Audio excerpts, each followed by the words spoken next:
The courtroom was never designed for truth. This video is for May 28th, 2026.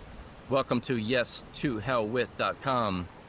Most Americans still believe courtrooms are places where truth is discovered, but anyone who has actually lived through the process knows something quite the opposite, and sometimes terrifying. Truth is often the first casualty of procedure.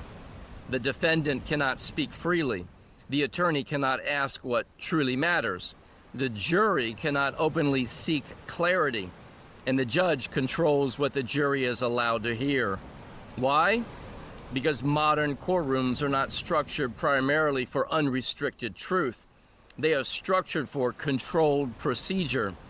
The Liberty Dialogues calls this one of the greatest psychological deceptions in American history. Outside the courtroom, human beings solve conflict through conversations. Neighbors ask questions. Families seek understanding. Workers clarify misunderstandings. Friends confront each other directly.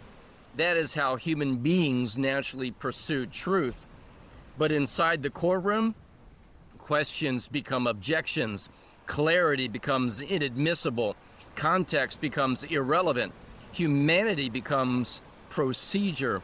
And the jury, the one body intended to stand between government and the citizen, is reduced to passive silence.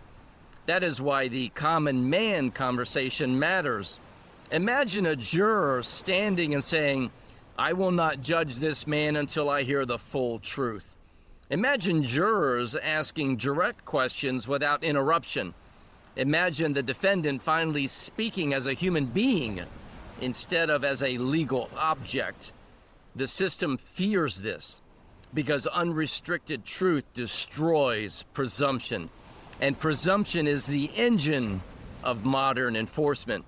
The Liberty Dialogues teaches that courts do not primarily operate through proven authority.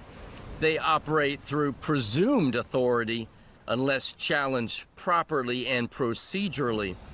That is why procedure matters more than emotion, not because truth is unimportant, but because systems protect themselves through structure.